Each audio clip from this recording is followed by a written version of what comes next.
When Diane first heard about her brother's passing and that he left her several items, she was surprised. They hadn't been in contact for 2 decades now. People said her brother lived a reclusive life, but it wasn't until she stumbled upon a painting among the items that things really took a strange and unexpected turn. Initially, Diane had no expectations, but when she stumbled upon the cheap but pretty painting, memories from her childhood came flooding back. Diane decided to sit down with the painting. With tender strokes, she meticulously brushed away decades of grime. But underneath, the painting still seemed in good condition. As Diane ran her fingers over the painting's surface, she felt some irregularities that were hardly visible to the naked eye, but clearly noticeable to the touch. It piqued her curiosity, making her realize she'd need to remove the canvas from its frame to uncover what was underneath. With each careful movement, she grew more curious about what might be concealed behind it. Diane was shocked when a key slipped out from behind the canvas and landed on the table. She stared at it, surprised. Instead of picking it up, she carefully turned the canvas over to see what was stitched to the back, hoping that it would reveal more than just the key. Setting the canvas aside gently, Diane reached for the key that had unexpectedly fallen out earlier. As she turned it over in her hands, she noticed a small cross delicately engraved on its surface, but there was nothing else on it. The key made Diane wonder even more. What door or box did it open? Before we start, smash the like button and make sure to subscribe if you haven't, and hit that notification bell so that you won't miss any new stories. Diane placed the key down and focused her attention back on the canvas. With steady hands, she began to delicately remove the stitches. She wanted to see what was on it, but was careful not to damage the painting. As the final stitch came loose, Diane gently extracted the folded parchment. As she began to unfold it, she was taken aback by its size. The intricate, delicate lines and lettering were well-defined and full of detail, each stroke seemingly purposeful. The lines and lettering were beautifully crafted, each character and curve appearing with a natural flow, as though the artist had carefully planned out every inch of the map. It was clear that a true artist, someone with remarkable skill, had created this map, she thought. She noticed street names, rivers, and even the most narrow of creeks being displayed on the paper, all aligned with great accuracy. But one thing in particular stood out. A single building, circled multiple times in red pencil, marked as the focal point. The surrounding woodland areas, so rich in detail, suggested that the town was nestled somewhere in the countryside, far removed from the usual hustle and bustle of city life. Diane knew the geography of these parts well, having explored them for many years, so she immediately noticed that the town on the map wasn't from around here. She was confident in that. She held the map into the light and saw ink shining through from the back, so she carefully flipped it over. And on the back of the parchment, the mystery continued to deepen. Diane was met with a long list of written markings that seemed to stretch endlessly down the page. It was mostly faded, the ink worn down by time, and the words were almost impossible to decipher in some places. What remained intact was fragmented and cryptic, and she couldn't understand most of the text, no matter how hard she tried. But there was one thing she could make out, faintly yet clearly: a town name, Cedarbrook. Diane found herself staring at that one particular word, Cedarbrook, as it lingered in her mind like a faint echo. She traced back the years, the people she had met, the places she had been, but the memory remained just out of reach. Still, Diane wasn't one to give up easily. With a deep breath, she turned the map over again, her finger tracing the circled building highlighted in red. She picked up the mysterious key that had come with the map, feeling a strange connection between the two objects. Perhaps the key opened something inside that building. She thought it was the only explanation that made sense. Driven by curiosity, she made her way downstairs, the creaking wooden steps echoing through the quiet house. Diane held tightly to the key, aware of its weight and meaning. Reaching the bottom, she placed it gently beside her computer and began searching for Cedarbrook online. The town was small, with just over 1,000 residents.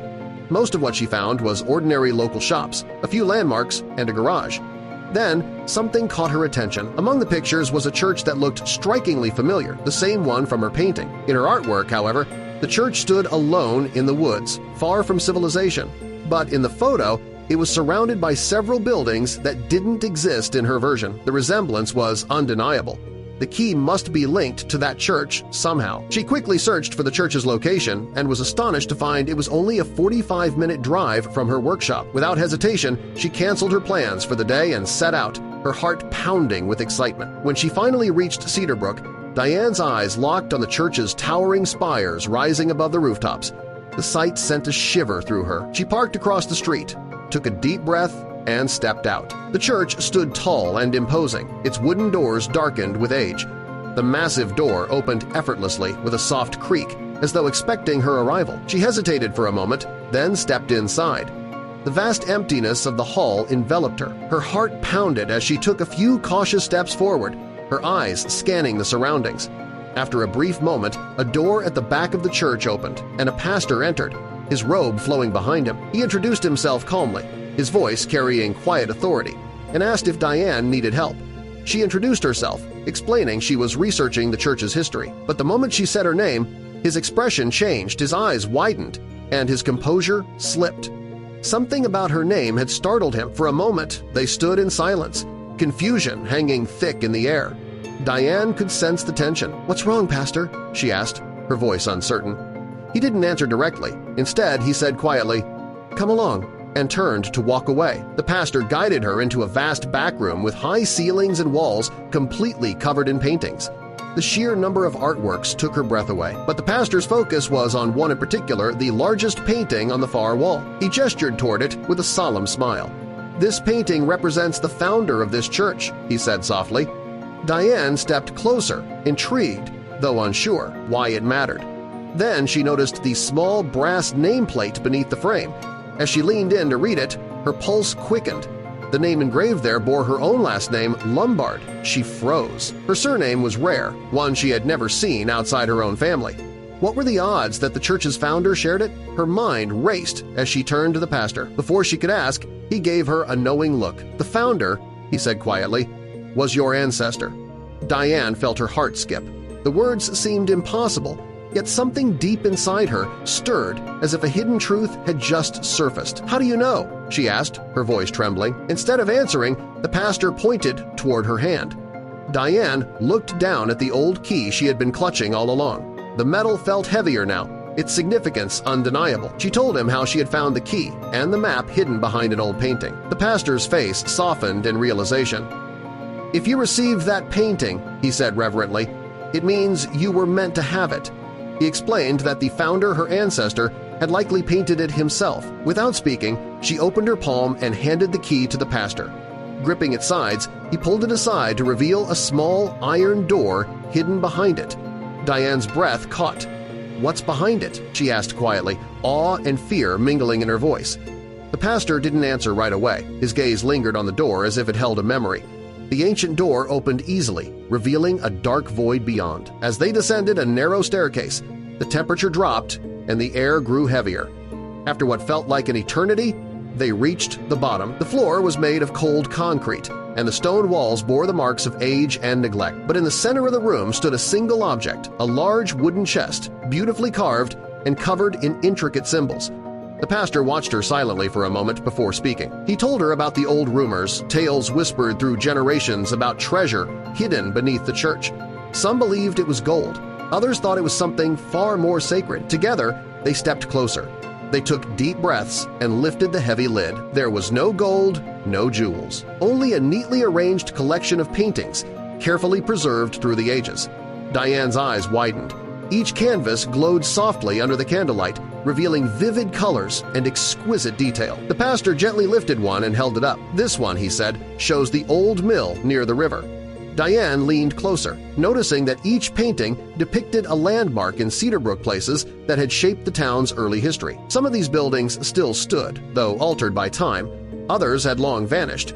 Yet in each painting they were preserved exactly as they once were, alive, vibrant, and full of meaning. Diane felt tears well in her eyes as she realized the truth. These paintings were not treasures of wealth but of memory, a tribute to Cedarbrook's history, created by her ancestor to preserve the town's spirit for generations to come. When they moved the last painting aside, something caught Diane's eye, a small, brown leather journal tucked at the bottom of the chest, partly hidden beneath the artwork. Sitting on the cold stone floor, Diane and the pastor opened the journal. The crinkling pages revealed neat, dated entries spanning many years. As Diane read, she felt a profound connection to the past. One entry stood out.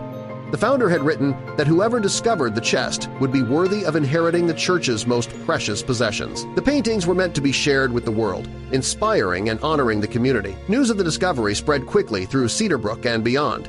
Locals and visitors alike gathered in anticipation. The paintings, vibrant and expertly preserved, needed no restoration. When the exhibition opened, it drew massive crowds. The town's long-forgotten past was revived as people admired the intricate details of each piece.